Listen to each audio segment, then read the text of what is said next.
The Panasonic GH3 was released at the end of 2012 for $1,300. It can shoot 1080p 60 video at up to 70 megabits per second. Is weather sealed, has a mic jack, clean HDMI out, and has a flippy touchscreen. I expect the GH3 to have the best video out of any camera available for under $200. The upgrade path and budget lens selection is more appealing than what you get with dead APS-C mounts like Canon EFS or Nikon DX. For about $150 more, you can get a Panasonic GH4, which can shoot 4K video. If you want to see the prices that people are currently paying, I would suggest looking at eBay completed listings. Auctions are generally going to have the best prices. Unlike with entry-level cameras, you're more likely to find the camera bundled with a desirable lens. So that's a way to get a good deal on a camera and lens that you would want instead of buying them separately. Micro Four Thirds has the best lens compatibility and selection in the budget price range. It was the first mirrorless camera mount, it's an open mount, and new cameras and lenses are still being made for it. There is a good selection of pancake primes and small zoom lenses, which is great for travel. The closest comparable mount would be Sony E, which I really don't find attractive until you have a budget of over $500.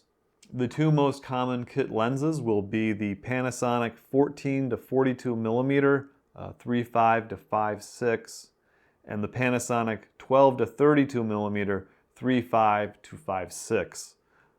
I believe there are multiple versions of each lens. Lenses with power zoom will have the PZ abbreviation and EZ for Olympus or OM system lenses. The Panasonic GH3 is weather sealed, and one of the cheapest weather sealed lenses you're going to be able to find for it is going to be the 12 to 60 millimeter 3.5 to 5.6. It's a kit lens that was sold with other bodies, so it'll be easy to find. There is also an f2.8 to 4 version of the lens, which you may be able to get a great deal on if you can find it bundled with a camera. As for a telephoto zoom lens, there is the kit 45 to 150 millimeter. Price to performance is pretty good due to how easy and inexpensive the lens is to find. Just a few of the great prime lenses available are the Panasonic 14 millimeter f2.5, which does come in two colors. For a standard lens, the 25 millimeter f1.7 is a great option. For a portrait lens, the Olympus 45 f1.8 is cheaper than the Panasonic 42.5 millimeter f1.7. The Panasonic is also physically larger, which I'm not a fan of. For macro, there are a couple options: the 30 millimeter f2.8 and the 45 f2.8, which is going to be more expensive. In terms of size and weight, it's 560 grams with a battery and no lens, which makes it quite heavy for a Micro Four Thirds camera.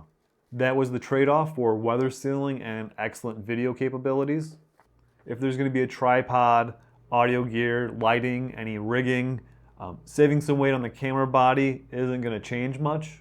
What's nice is that there are lots of small, inexpensive Micro Four Thirds bodies that are great for photography. So that's a great excuse for you to own multiple cameras. For photo and video, it's probably best in class because it has a flippy touchscreen, can do 1080p 60, and the clean HDMI out.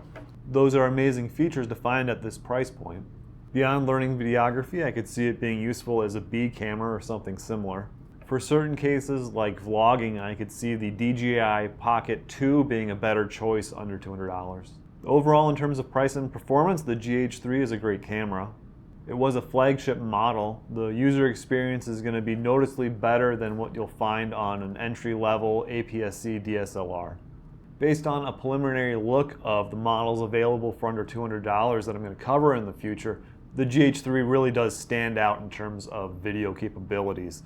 In terms of desirability, it's one generation too early. The GH4 overshadows it with its ability to record 4K video.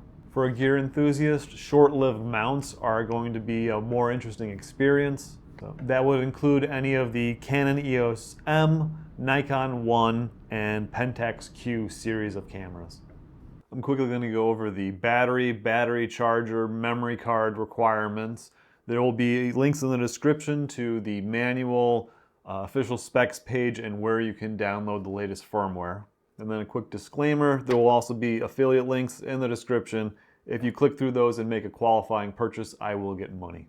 It uses a DMW BLF 19 PP battery, which are discontinued. I'm working on a video to show you how you can capacity test batteries for about $30 to avoid the worst of the third-party trash out there. You can't charge the camera via USB, so that's bad for travel. So instead of getting a DMW BTC13 charger, get a universal charger that can work via USB, and then you can use it with a power bank. Get or use any SD card with UHS 1. I would recommend 128 gigabytes or larger capacities for video. Make sure to subscribe so you can see how the rankings shape up over time. And I've got to say, my open source workflow is slowly getting better, so that's always a good sign. Make sure to subscribe so you see how the rankings shape up. I feel like my open source workflow is improving, so more videos in the future.